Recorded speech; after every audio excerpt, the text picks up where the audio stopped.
proveito para Deus. Então Deus se aborreceu com a humanidade e resolveu refazer o projeto de vida. E achou graças em Noé, seu servo fiel, e contou com Noé para fazer a arca e pregar o evangelho de arrependimento, e se alguém quisesse salvar a sua vida, que ajudasse a construir ela, e que no tempo do dilúvio tivesse seu lugar garantido, junto dos escolhidos, que também serviram na construção. E Noé fez exatamente o que Deus pediu, e pregou para os pecadores, mas ninguém o deu ouvido. Diziam que Noé estava doido, que a vida era aquela, e muitos festejavam a loucura de Noé, e zombavam da cara dele. Somente a família de Noé deu crédito, e seus filhos ajudaram na construção da arca. E assim como foi no tempo de Noé, que todos comiam, e bebiam, casavam e davam-se em casamento, que veio o dilúvio e somente os animais de preferência de Deus, e a família de Noé, naquele tempo se salvou. Assim também será no tempo da volta de Jesus, que já vemos bastante sinais de incredulidade. Depois que passou o dilúvio, de Noé até José do Egito,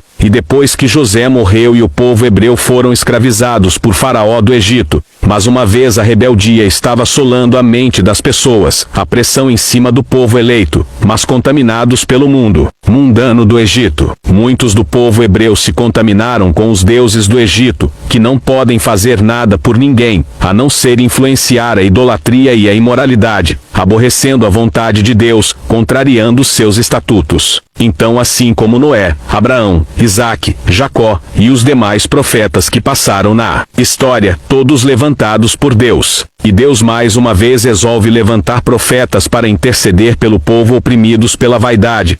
Enviou um profeta cujo nome é Moisés. A história de Moisés como você nunca ouviu, vou fazer no próximo vídeo. Vai ser surpreendente o discernimento do Espírito. Lá irei contar como Deus fez para chamar a atenção do povo, e o jejum que Deus ordenou para se chegar até ele. Mas continuando, passado Moisés e Josué, e muitos dos profetas que passaram, de Elias, Eliseu, Isaías, Jeremias, Daniel, Ezequiel, Oseias, Joel, Amós, Obadias, Jonas, Miqueias, Naum, Abacuque, Sofonias, Ageu, Zacarias, e o último profeta do Antigo Testamento que foi Malaquias. Todos esses profetas tinham algo em comum, a mesma intenção de pregar o arrependimento, todos ligando a vontade de Deus com o povo que já não ouvia, e nem mais entendia a vontade de Deus. Então desde o último profeta do Antigo Testamento, que foi Miqueias, até o primeiro profeta messiânico, que foi João Batista, foi um espaço de tempo de 400 anos, sem se comunicar com o povo. O povo passou 400 anos sem o discernimento de Deus. Imagine como eles viviam, na maior baderna. Pela compreensão das Escrituras, Satanás enganou muita gente com suas influências mundanas e idolatras, onde o espírito de Jezabel se apossa rapidamente de uma mente fraca. E Jesus do céu, vendo o que o inimigo realizava em cima do povo de Deus,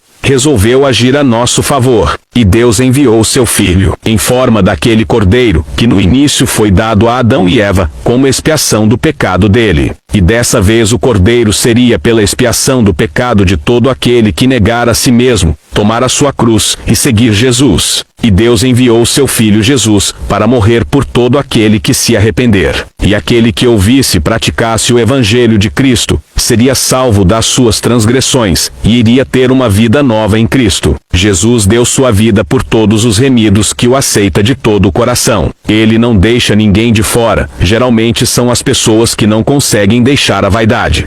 Então, as profecias se cumprindo, e Jesus já enviado à terra para nos salvar, passou sua infância de perseguição do diabo, para que Jesus não pregasse o Evangelho. Mas Jesus tinha total apoio de Deus, seu Pai, que deu livramento até onde quis. E Jesus, depois de batizado por João Batista, saiu anunciando as boas novas, que é seu Evangelho, mais conhecido como o Evangelho de Cristo. E Cristo pregou e ensinou, libertou e perdoou, e fez milagres e maravilhas, e pela primeira vez na história, as pessoas passaram a se arrepender de verdade. E aquele que ouvisse e acreditasse, e aceitasse o Filho de Deus como o caminho para a eternidade, e andasse na verdade de sua palavra, verdadeiramente seria salvo pelo sangue derramado na cruz do Calvário. pois só Jesus é o caminho, a verdade e a vida, e ninguém vai até Deus, senão por ele. E quem crer nele e se batizar, receberá como herança a vida eterna. Somente Jesus teve o poder de ganhar mais almas para o reino de Deus. E o diabo, vendo isso, resolveu se vingar, com seu plano mais maligno, que seria imitar as coisas de Deus, mas levando pintadas de mentiras, para enganar os que estavam em cima do muro indecisos. Então Jesus fez discípulos para serem chamados de cristãos, pois sua fama correria ao mundo, e todos que se renderam aos seus pés, seriam chamados de discípulos cristãos. Assim seriam conhecidos pelo Deus de Abraão, Isaque e Jacó, e Pai de Jesus Cristo, a qual serviam. Até hoje o cristão é conhecido por ser discípulos de Jesus Cristo, que Jesus instruiu com suas palavras, e deixou suas virtudes através do Espírito Santo, para realizarem as virtudes de curar enfermos,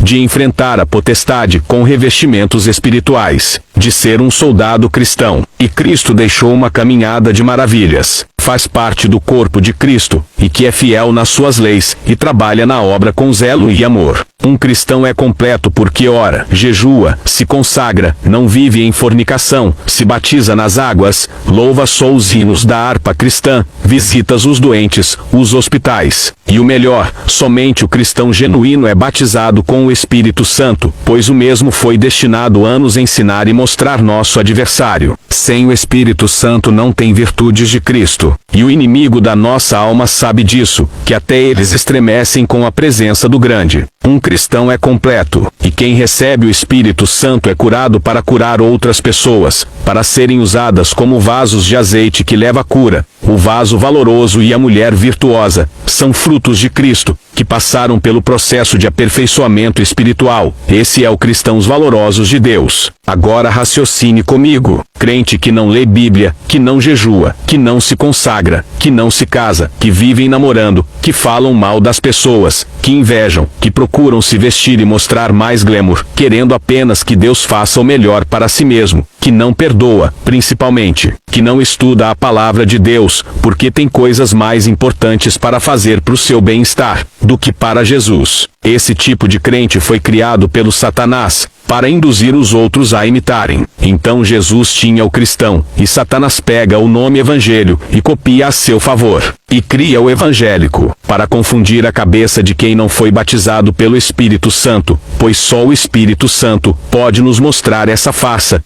e o único hoje que pode nos tornar cristão. Então o diabo copiou o cristão com o evangélico. O evangélico vive numa fé sem obras. Toda a obra do evangélico é na fé da emoção, enquanto o cristão vive na fé e na obra, pois a palavra de Deus vai dizer que a fé sem obras é morta, e para realizar as obras, tem que estar em espírito, coisa que os evangélicos não estão. Todo cristão conhece a porta estreita, pois quem ajuda a caminhar é o Espírito. E sem o Espírito Santo, é como andar na escuridão sem luz. E a luz é Cristo e suas palavras da Bíblia, que o Espírito Santo ajuda a discernir. Sem isso a fé é morta. Qualquer denominação que se intitula evangélica, pode ter certeza, não é cristã.